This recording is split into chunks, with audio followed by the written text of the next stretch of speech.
Welcome back to Small Caps. My name is Kerry Stevenson, and today I'm speaking with Dr. Gerard Dyson. He's the Managing Director of Spectur. Now, who are Spectur? Well, they are security, safety, and warning technology provider, and doing a lot of things since I last spoke to you about 3 months ago, I think it was. Gerard, welcome back to Small Caps. Good to see you.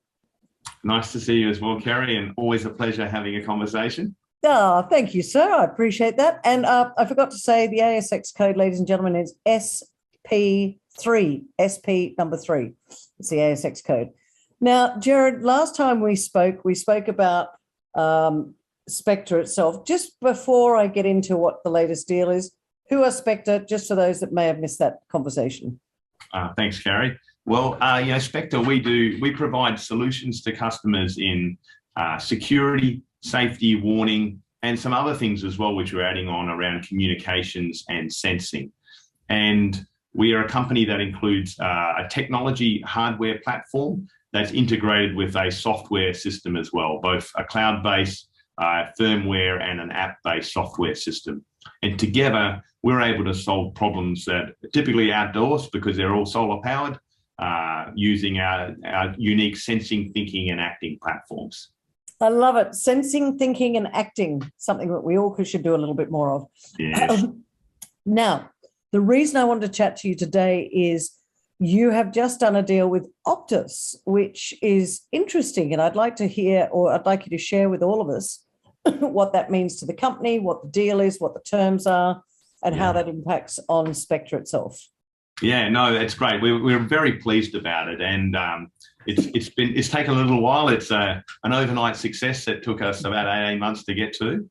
If you just look at it from a pure numbers point of view, that single contract was signed is more than 20% of our revenue for financial year 21. So it's a big deal for us as an organisation. We have been working with Optus for more than 12 months, but the nature of what we do is that, customers don't always like to discuss the detail of what we're doing for them for a while. And it's really only been when the materiality of this recent contract was signed that we were able to share that with the market in a particular way. So you have to get all the groundwork done and all the behind the scenes and all the testing before you can actually even mention to anybody what's going on. Yeah. I mean, if you look at Optus as a typical large institutional customer that we are working for, is often, they're quite, and utilities are very similar. This is how they work. They tend to be quite conservative organisations, and so they will investigate and they'll do some trials and some testing, and then they'll start at a small scale, and then they'll add a few, and then they'll want to change this. And so this has very much been a journey of growing with this particular customer and working with them to optimize the solution for their assets. And I think now we've achieved a position where we have a solution that provides a very good return on investment for them, and they've created a 5-year master services agreement contract, framework agreement for us to operate in. And the first phase of that 5-year agreement, they've given us this 2-year scope of work. And the first part of the 2-year scope of work, we've got another 63 systems that we're putting in for their assets. Just explain to our listeners, what are the systems that you're putting in for Optus? What do they do, and why do Optus need them? So the application that we're providing with Optus is a security-based application and a general surveillance as well. So all of our systems are solar powered and completely wireless, which means that when we're putting them around an asset, which in most of these cases is mobile phone towers, is that we're able to set them up so they're completely separate from the existing infrastructure. This means no need for wiring or trenching or cabling or interfaces with the existing infrastructure. So it operates separately. That means it's much quicker to get permission. It doesn't need to integrate with the existing power systems. It's safer. It's just simpler and easier for a large company. So we have these separate solar-powered, camera-based platforms, and what they do is they act as a virtual security guard. And so they're watching. Sorry to interrupt you, Gerard. It never occurred to me that a tower would need a security guard. Just never occurred to me. Yeah, so I mean, it's an interesting question, and it's not perhaps so obvious. there's probably two main reasons why the mobile phone towers tend to need protection. The first is theft. Some of these towers do have high value elements to them, whether it's batteries or copper. And if they're in remote locations, they can be, areas of interest. And the other one is, you tend to have your aluminium foil hat brigade that don't like 5G. And so that's the other reason. And there is certainly plenty of evidence. You can go through the news quite recently in East Gippsland, I believe there was a tower that went down recently because vandals came in and took bolts out of it, of two of the three legs, and the wind blew it down. Wow. There was others that they'd done this to as well. And then there's obviously theft as well. And given that these are critical national infrastructure, the importance of not just catching a criminal, but stopping them. And that's what our systems do that are different from CCTV. And you know what? I'm really pleased that you're doing this. And I'll tell you why. What these people don't realise is without communications, your elderly mother that's sitting in a nursing home that has a fall and needs help can't communicate with anyone. So think about that. Not that I'm telling any of my community that you would do this because you're fabulous. But if any of you dodgy ones out there are listening, seriously, that's the bigger picture, isn't it? Because it's communication. You're right, Kerry, and that's a big part of what we're trying to do at Spectur is make our community safer. We certainly have a lot of work that we're doing separately around safety and warning systems on beaches and other areas as well, but certainly security and reducing the frequency of crime and the implications of crime has a huge impact on our communities. And our systems are able to identify when a person or a vehicle is in a space using artificial intelligence and then physically speak to them and warn them in the moment, as well as sending alerts via the internet to people. That stops crime happening. It doesn't just record it. People, when they're lit up and they're spoken to, and it's all done by computers, they stop what they're doing. And so that makes it makes a tremendous impact. Gerard, this deal with Optus, before we get into the numbers and the impact on the business, and I hope you can talk numbers, prior to this, has this made a difference, I guess, in the direction of the company? I mean, prior to this, was it more smaller, I don't like to say mum and pop, but was it smaller sort of private enterprise security, and this is getting more into the bigger institutional, industrial? Is this a change of direction for the company?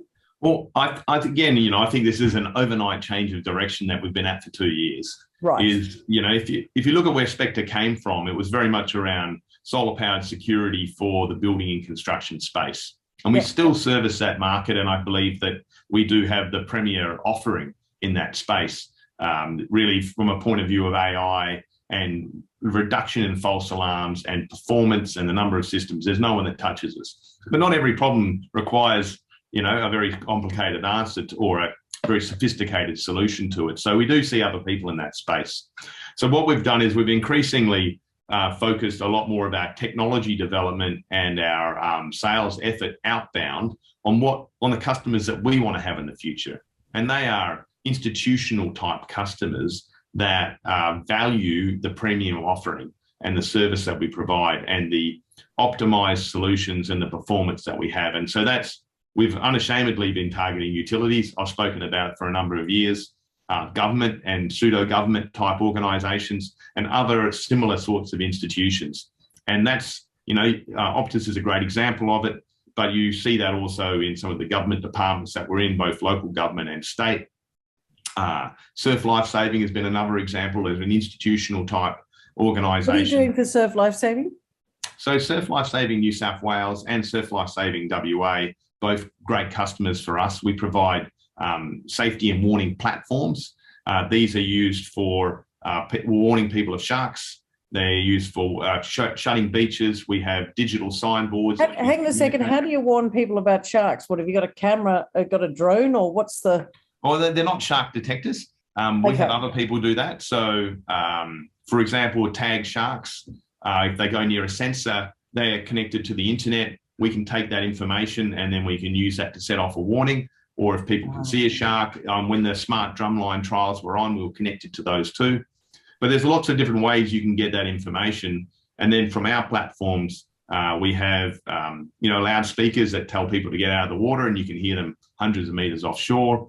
Or we have flashing lights. And in some of our models, we have a VoIP phone, so with video. So say you got your arm bitten off, you can run up the beach, and with your good arm, you can press the button and get a first responder straight away. And also we have signboards that are digital signboards, and these will be deployed very soon. Can't say too much about that yet, but in Western Australia. And these allow us to put any message up, beach closed, rip in the area, socially distanced, whatever you like, and do that fully remotely and have those signs work 24/7 from a fully solar powered platform. But other people do digital signs, don't they? What's different Not about like this.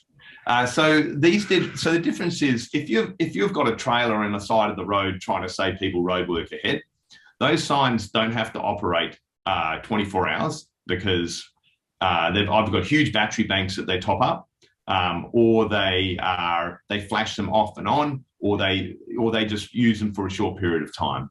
Our systems are designed to run on a very small solar panel for 24 hours and all through the night, and be bright enough to be seen at quite some distance.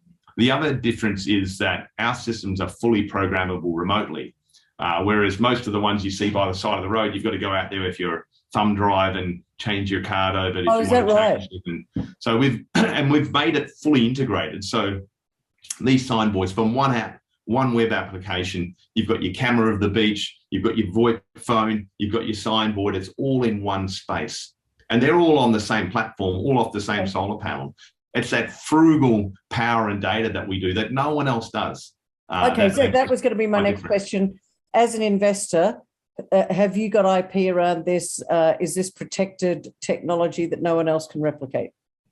So we in our history, we have got a number of patents as a company, but we've found that it's more effective to just continue to innovate and continue to push out our technology. Hardware, which is part of our business as well as software, has a development cycle and has a capital intensity that tends to take a lot of people out from that space. We have far fewer competitors than if we were a pure software company. Right. That space is quite easy to, bootstrap and get up and running and scale, but hardware is hard. I think why they put the hard in there. And because of that, we've got fewer competitors. And because we're so focused on what we do, we just don't see a lot of competition in that space. And what we do is hard. We've got more than 20 million hours practice. So there you go. Let's talk about the numbers and the revenues around Optus. Are you able to share that with us? I can say what we've published, yep. Which is, it's a $1.07 million contract. It did, because they wrapped up the work we've done for them over the last 12 months as well. There was a portion of it, I think about 230,000 of revenue that we'd already recognised. That represented about 49 systems that we'd installed prior to the announcement. We're in the process of deploying another 63 over the next couple of months. And that's to get through the current little phase of the first part of the scope of work. Then there's a balance of that scope of work, and then there's a balance of the MSA after that. So without wanting to, presuppose what might happen in the future, is we have a set of framework arrangements that have been set up to allow us to support Optus over the next 5 years. As you can imagine, we're probably talking to other utility providers as well. And it's possible we might even be working for some, but just not at a level that we're able to announce just yet, or at a scale of doing that. And so, at such time as that would change, we would be very happy to talk about that some more. Okay, so Gerard, from an investor's point of view, right? The share price has been pretty much around the same for a little while now. What do you think's going to? Do you think that this awarding of the Optus contract is going to just say to people, all right, they've clearly got something others don't have? I mean, I'm just trying to pinpoint down to the value proposition for investors at this time. Good, because I got to separate two things. So our share price seems to not necessarily bear a lot of linkage to what we're actually doing as a company. So I don't know why it does what it does, which we can come back to that bit. But in terms of why someone should be excited to be in Spectur right now is I think we've just had, a landmark contract for us, because it's not just $1 million, which is a big deal for us, but it's the fact that we've demonstrated that we can provide a technology solution to a tier one utility provider, which is a conservative type of customer, and provide that sort of solution. And it's not just the technology, to even just go through the contractual process that's required to get into that position shows, I think, demonstrates the maturity of Spectur as an organisation, which really sets it apart from other people that play in this space as well. And given we've had this focus for a couple of years now and really trying to move towards these institutional type customers, and this is, you know, I guess one of the signature examples of that. We have a pipeline that has others in it too. And, we started out about 2 years ago on our outbound sales initiative. And some of these sales cycles are 12 and 15 and 18 months long. And that's just to start the small bit. And what we're starting to see is these things coming through. So things to get excited about is we're starting to see the fruit of these relationships. So they'd always start with 1 and 2 and 5 and 10 and 49 and then 63 and then. And then the other part of it is, there are more customers that look like that in that space. So that's a bit of a tipping point for us. And then I think the other things that are exciting going forward is our broadening into safety and warning. Is that the surf life-saving style? Yeah, it is. I mean, the ability to provide, at the moment, we can provide a smart digital signboard and a two-way VoIP phone and a camera system, all fully connected with AI.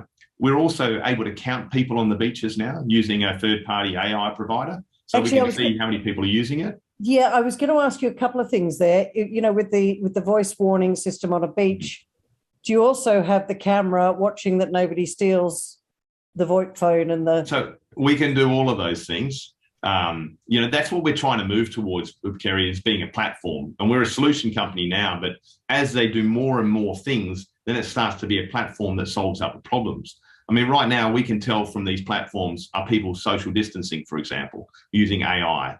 What's the times of the day that people come to the beach and how many people are there? Where do they travel on the beach? Oh, God, it's your big brothers watching you, ladies and gentlemen. Well, no, I wouldn't look at it like that. I would look at it in the terms of, if I'm a local council and I want to know how many times should I be emptying the bins, well, I know what times of the day people are at the beach.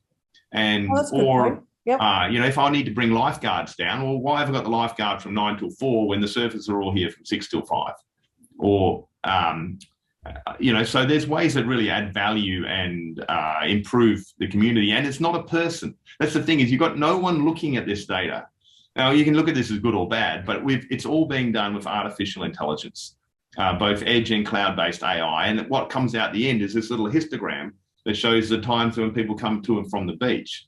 And you can imagine, you scrape that data with meteorological data, wind speed, sea state, temperature, and then you correlate them together. And now you can start doing predictive analytics. On Friday, it's going to be 27 degrees and a 2-meter swell. How many people will be at the beach? I can manage my staffing for that now.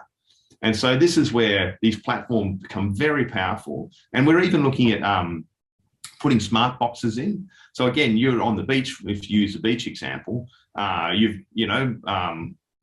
say I'm down the beach and I've tried to swim 2 kilometres, which I haven't done for ages, and I've decided I'm going to have a small heart attack. I drag myself up the beach, I'm lying on the sand, someone goes up to the system, presses a button, they're straight through to a first responder they can talk to, and then they press a button, and then the box on the side of the pole opens up the defibrillator. Oh. And they take that away. And so then I can get defibrillated or a first aid kit. And I can store all that information and all of that stuff out in the middle of absolutely anywhere, because it's all solar powered and unwired.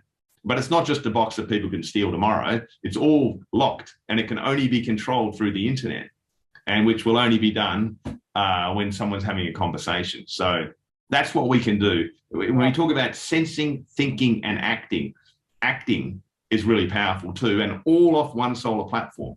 Okay, we're running out of time. I want to know growth for 22. We're going to grow for 22. We don't provide guidance because I've been burned a few times with COVIDs and extra lockdowns, and now we've got Omicrons or whatever they're called. Yep. We're certainly, I can say we were well up in Q1 on what we were in the Q1 before.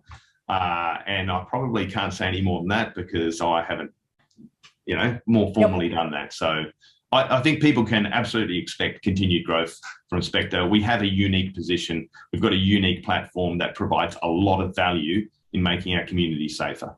Okay, one last question. We've talked about Optus. We talked about the telecommunications area. We've talked about surf lifesaving.